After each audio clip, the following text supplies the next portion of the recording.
오늘 읽은 이 본문은 사실은 굉장히 잘 아는 본문이고 어떻게 보면 지겹다고 여겨질 수 있을 것입니다. 그리고 부활절 노일절 지난 이 시점에서 예수님이 요한복음 속에서 자신을 어떻게 말하는지 살펴볼 필요가 있습니다. 요한복음에서는 예수님이 행하신 표적과 이적이 예수님으로 말미암아 시작되는 새로운 왕국을 가리키는 표지판 역할을 합니다. 에고임이라고 부르기도 하는데요. 조금 어려운 표현입니다. 쉽게 말하면 나는 못모이다. 나는 하나님이다. 라는 그것을 더욱더 알려주는 표현입니다. 그래서 7가지의 증거들로 보여주고 있는데요. 나는 세상의 빛이다. 나는 부활이다. 난 참 포도나무다. 그리고 오늘 읽은 본문, 나는 선한 목자라. 그리고 나는 양의 문이다. 이런 식으로 요한복음에서 나는 하나님이다라는 것을 더욱더 말씀해 주시고 계십니다. 물론 이 7가지 이후에도 많은 증거들이 있습니다. 대표적으로 7가지를 드러내는 거고요. 이 말들에 대해 유대인들이 의혹을 품고 밝히라고 말합니다. 예수님은 계속해서 하나님을 증거하는 것은 곧 나의 말로써 하는 것이고 나의 사역으로 하는 것이라고 말합니다. 생명의 떡이신 예수 그리스도, 빛이신 예수 그리스도, 선한 목자이신 예수 그리스도, 양의 문이신 예수 그리스도, 부활이며 생명이신 예수 그리스도, 참 포도나무이신 예수 그리스도로 말할 수 있는 것이죠. 그래서 예수 그리스도는 생명을 주시고 빛을 주시며 우리를 선한 길로 인도하신다는 것을 기억합시다. 본론으로 들어가겠습니다.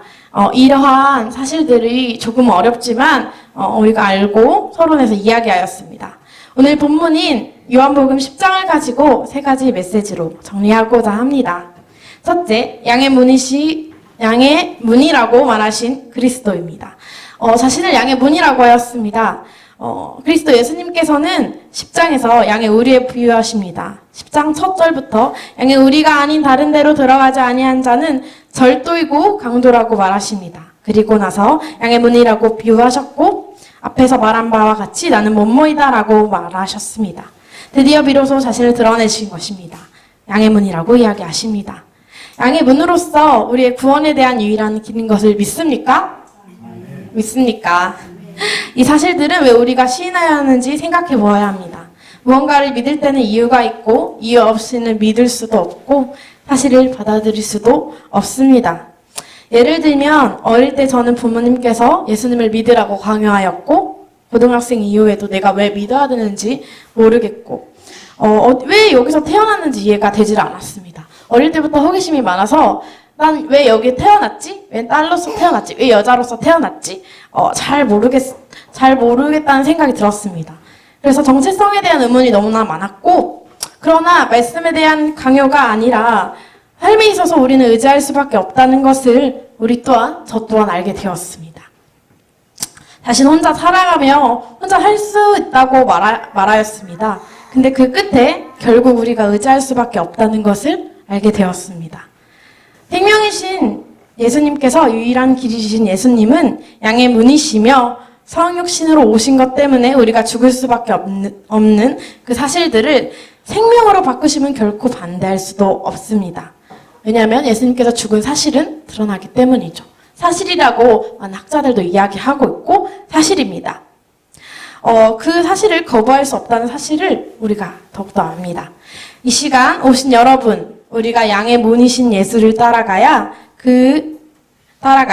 이제 그 사실은 양인 우리 자신이 목자 없이는 양의 우리에 들어갈 수 없다는 그 사실을 조금 이해하셨으면 좋겠습니다.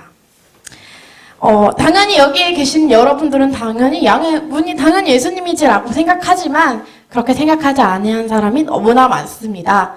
꾸며낸 것이 아니냐, 갑자기 튀어나오는 것이 아니냐라고 말하지만 구약에서도 그리고 신약에서도 예수님은 우리 양의 문이시라고 이미 말하고 계십니다. 예수님은 사람이 하나님의 백성이 될 수 있는 유일한 길인 것을 보여주신 것입니다. 양의 문이라는 단어의 의미가 그렇다는 거죠. 양의 문에 비유한 것은 메시아라는 사실을 오직 예수 한 분만을 통한 구원이 있을 뿐, 그러니까 예수 한 분만 믿어야 된다는 것을요.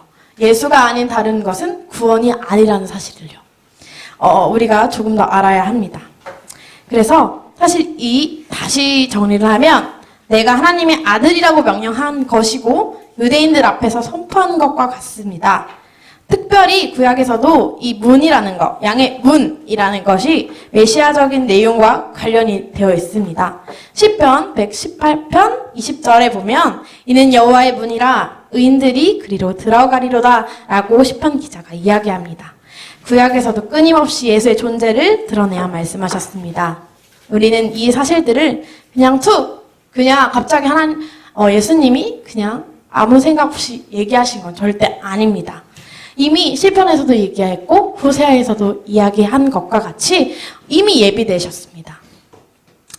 그래서 우리는 이 사실을 툭 나온 것이 아니라는 것을 기억해야 합니다. 언제나 하나님께서 이스라엘 백성들에게 율법을 가르친 것 또한 율법을 지킴으로써 우리가 의인이 되는 것이 아니라 율법의 완성이신 예수 그리스도가 유일한 의인이라는 사실입니다. 또 3절에 나온 문지기는 문을 지키는 사람으로서 그 문지기는 자기 양의 이름을 불러 인도해야 된다고 말하고 계십니다. 이 문지기는 예수님을 뜻한다고 하는 학자도 있지만 정확한 해석으로는 성령님이라고 하는 것이 더 옳습니다. 그러니까 누구라고 정의 내릴 수 없습니다. 왜냐하면 해석이니까 조금 다를 수도 있지만 성령님께서 예수님과 하나님 백성 관계를 맺어주시는 점으로 보아서 성령님이라고 하는 것이 더 적절하다고 봅니다. 어쨌든 우리가 기억해야 한다는 사실은 첫 번째로 양의 문이라는 사실. 예수님께서 양의 문, 양은 우리고요. 정말 그 문으로 인도한다는 사실을 알아야 한다는 거죠. 두 번째, 선한 목자이신 예수님은 우리를 잘 아신다는 것입니다. 선한 목자이신 예수 앞에서 말한 바와 같이 양의 문이신 예수님은 우리 모두를 아신다는 것입니다. 10장 14절을 보면 나는 선한 목자라 나는 내 양을 알고 양도 나를 아는 것이라고 말합니다. 그래서 아버지께서 나를 아시고 내가 아버지를 아는 것 같으니 라고 말하고 있고 15절 앞부분에 보듯이 나는 너희들을 알 뿐만 아니라 하나님을 안다고 말하는 것입니다. 이 당시 유대인들이 대부분 들었고 이것을 알고 뒷부분에는 예수를 죽이려 하는 모습, 분쟁을 하는 모습을 볼 수 있습니다. 나를 아신다는 것에 대해 시편 기자는 또 시편 139편 1절에 여호와여 주께서 나를 살펴보셨으므로 나를 아시나이다 라고 말합니다. 이미 예수님께서는 그것을 아신다는 표현을 하시는 것입니다.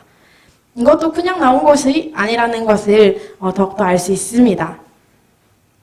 개인적으로 묵상한 것에 대해 조금 나눠보려 합니다. 선한 목자라는 말에서 예수님은 굳이 이렇게 말씀하셔서 유대인들의 생각들을 조금 융통성 있게 설득하시지 못한 걸까라는 생각도 들었습니다. 오늘 이 시간 가운데 저와 같이 생각한 지체들도 있을 것입니다. 그러나 무엇보다 예수님께서는 싸움을 조장하시려고 하는 것이 아닙니다. 성경을 폐하려 온 것이 아니라 율법을 완성시키러 왔다고 하셨습니다.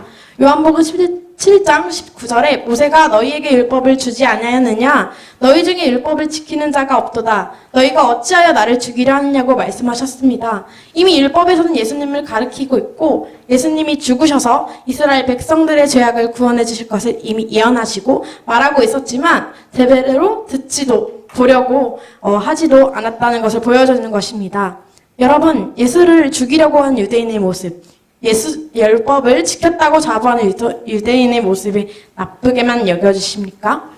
저는 저의 모습이라고 생각합니다. 유대인의 모습들이 있었고 나의 죄악이 드러나고 느낄 때마다 힘들고 지쳐갔습니다. 그래서 주님을 거부했고 믿고 싶지 않았지만 다시금 말씀으로 말씀하십니다.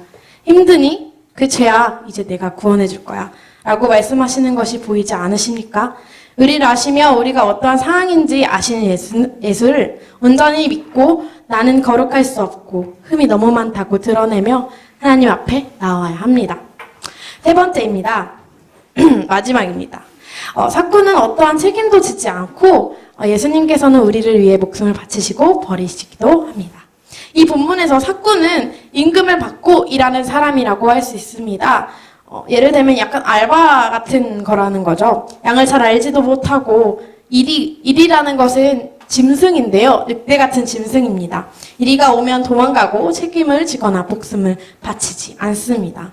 12절에 사꾼은 목자가 아니요 양도 제 양이 아니라 이리가 오는 것을 양을 버리고 달아나나니 이리가 양을 물어가고 또 해치니라 라고 말씀하십니다. 목자가 아니어서 돌보지 못합니다. 이 말씀은 이 당시 유대교 지도자들을 향한 것입니다. 바리새인, 사두개인들을 말한 것입니다. 구약에도 사꾼에 대해 말하는데 에스겔 34장에 보면 일이 사꾼이라고 정확하게 명칭되어 있진 않고 약한 양들을 튼튼하게 키워주지 않았으며 병든 것을 고쳐주지 않았으며 목자가 없어 양떼가 흩어졌다고 말하고 있습니다. 자신만의 이익만을 위해서 양을 키우는 존재라고 말할 수 있습니다. 선한 목자와 대비되는 말들로 여겨집니다. 그러나 예수님께서는 선한 목자이심으로 우리를 위해 죽으시고 부활의 역사를 하십니다. 같은 맥락입니다. 같은 말입니다. 진정한 목자를 따를 수밖에 없다고 예수님을 따르는 소리가 아닌 자들은 사꾼이라고 말하는 것입니다. 그 당시 유대교 종교 지도자, 그러니까 바리새인들은 믿지 않았고 무슨 소리야? 라는 생각이 들었습니다. 오히려 하나님의 모독이라는 생각이 들었던 것입니다. 이런 앞에서도 얘기했지만 유대인이 예수에 대해 어떻게 생각했는지 잘 보여주는 말씀을 보면 누가복음에서 예수님이 세례요한가 있을 때 장터에 있는 아이들의 비유를 합니다. 누가복음 7장 32절에 아이들이 장터에 앉아 서로 불러 이르되 우리가 너희를 향하여 피리를 불어도 너희가 춤추지 않고 우리가 곡하여도 너희가 울지 아니하였다 함과 같도다.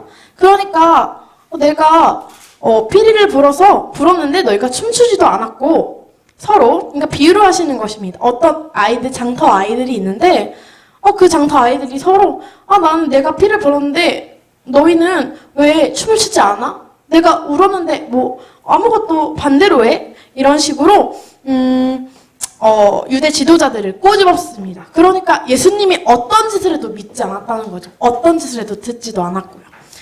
그런 말입니다. 그래서 이 유대인 같은 모습이 있지 않습니까? 마치 슬픈 일에도 마치 즐거운 일에도 동참하려 하지 않았던 아이들과 같다는 이 말.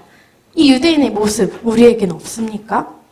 결국은 예수님을 따르라는 것입니다. 인간도 아니고 하나님의 아들이신 예수 그리스도만 믿으라는 것입니다. 고난을 통해 우리를 위해 돌아가신 예수 그리스도는 진정한 목자라는 것입니다. 왜 선한 목자이신 예수를 믿어야 하는 걸까요? 우리를 위해 돌아가신 그 예수가 하나님의 백성의 구원의 성취라는 사실을 안다면 당연하게 믿을 수밖에 없다는 것입니다. 당연히 믿을 수 없다는 사실은 쉽게 말하면 우리를 생명으로 인도하시는 예수님을 따르며 믿을 수밖에 없다는 사실이라는 것이죠. 결론하겠습니다. 세계 메시지를 다시 정리하면 선한 목자는 예수님 뿐이시며 오직 예수님만을 따르라는 메시지로 정리할 수 있습니다.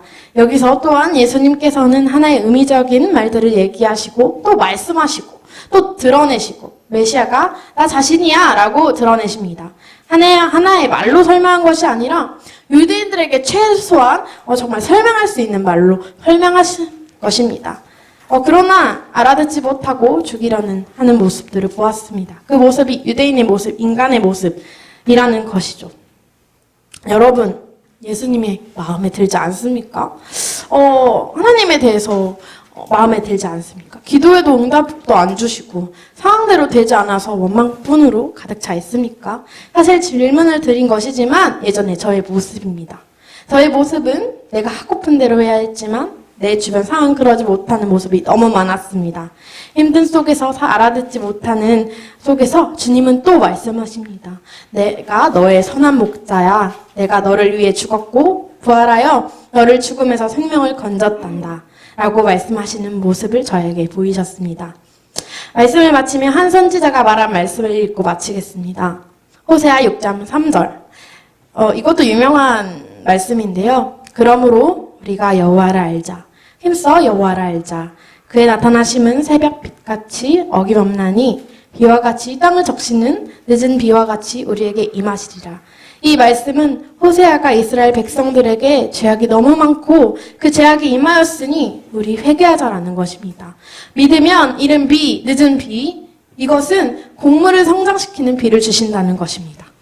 우리의 힘으로 잘할 수 없는 것들을 예수를 보내시어 생명을 주신 것이라고 말하는 바입니다. 여러분, 예수님은 우리의 죄악을 씻겨주신 분, 선한 목자이십니다. 믿읍시다. 의지합시다. 미래에도 주님이 예비하셔 우리를 인도하실 것입니다. 앞서 나가 준비해 주시고 우리는 그 뒤를 따르기만 하면 됩니다. 여러분, 주님이 지켜주실 것을 믿습니까? 그리고 기대합시다. 네, 말씀을 마치고